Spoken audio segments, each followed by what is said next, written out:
Hello guys, good evening and welcome to I create. आप लोगों का स्वागत है मेरे एक्सप्लोरिंग इंडिया एक नई स्ट्रीम में, जहां पे आज मैं बात करूंगा दुनिया के 7 अजूबों में से एक ताजमहल की। हर बार कहा तो ये जाता है कि सुंदरता या खूबसूरती देखने वालों की आंखों में होती है, लेकिन ताजमहल की हम क्या बात करें। ताजमहल तो खुद सुंदरता का प्रतीक है। तो आज मैं यहाँ वैसे इसकी खूबसूरती के बारे में बात नहीं करने वाला, उसके बारे में तो बेशक आप लोग मेरे से ज़्यादा जानते होंगे। आज मैं यहाँ पे बात करूँगा एक ऐसे समय की जब ताजमहल को ढका गया था। जी हाँ, सुंदरता का प्रतीक माने जाने वाला ताजमहल, उसको कपड़े से ढक दिया गया था, बम्बुओं से पूरा का पूरा उसके गुंबज को बंद कर दिया गया था। समय था वर्ल्ड वॉर 2, द्वितीय विश्व युद्ध का, जहाँ पे जर्मन और जापानी सेना ने सोचा कि यहाँ पे खाली ब्रिटेन पे हमला करने की बजाय ब्रिटेन शासित प्रदेशों में, आप बोल सकते हैं जहाँ पे ब्रिटेन का राज हो, वहाँ पे हमला करके उसके हौसले को ध्वस्त किया जा सकता है। और इसी वजह से सुनने में ये मिला था कि अगला हमला भारत के ऊपर होने वाला था और थोड़े ही समय में अलग अलग फाइटर प्लेन्स को आगरा और ताजमहल के आजू बाजू उड़ता हुआ पाया गया।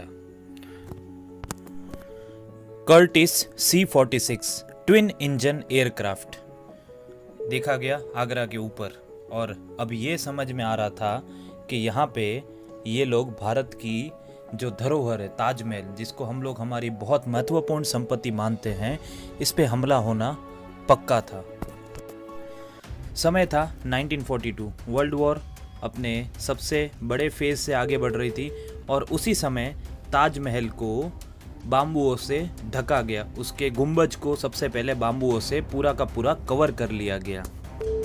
ये स्केप फोल्डिंग या मचान का उद्देश्य कुछ नहीं, पर ऊपर से उड़ते हुए फाइटर प्लेन्स को एक बांस या लकड़े का भंडार दिखे या एक बनती हुई कोई इमारत दिखे, ऐसा दिखाना था।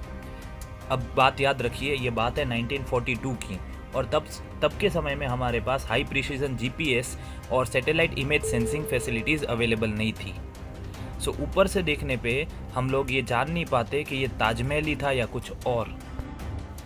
ये बात को बहुत हद तक एक सीक्रेट रखने की कोशिश करी गई थी, जिस वजह से दुश्मन को ये पता न चले कि हमारा प्लान क्या है। और सबसे पहले गुंबज को बांस से कवर करने का रीज़न ये था कि बाद में जैसे ही लड़ाई शुरू हो या बॉम्बार्डिंग चालू होने वाली हो, वैसे ही कपड़ों से पूरे के पूरे ताजमहल के चारों मीनारत को आराम से ढका जा सके। तो यहाँ पे ये जो तरीका था 1942 में अपनाया गया। उसके बाद 1971 इंडो पाक वॉर, जब पाकिस्तान ने सबसे पहले आगरा के एयर बेस पे हमला किया था, वहाँ पे उसने बॉम्बार्डिंग करी थी, तो तब के समय में भी इसी तरह ताजमहल को स्केप फोल्डिंग किया गया था। और उसके बाद 13 दिसंबर 2001 को जब भारतीय पार्लियामेंट में आत्मघाती हमला हुआ, तो उसका बदला लेने के लिए भारत ने अपनी आर्मी तैनात कर दी थी। और उसी समय भी माना जाता है कि तब भी ताजमहल को इसी तरह कपड़ों से ढका गया था।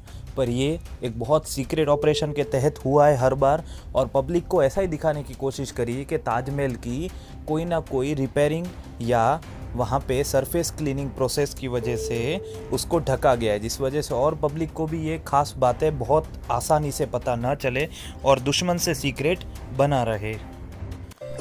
अगर आप लोगों को ये मेरी वीडियो पसंद आई हो तो प्लीज़ इसको एक बार लाइक कर दीजिए, और अगर आप लोगों को मेरे चैनल से ऐसे ही अपडेट्स चाहिए तो प्लीज़ मेरे चैनल को सब्सक्राइब कर लीजिए। जय हिंद एंड जय भारत।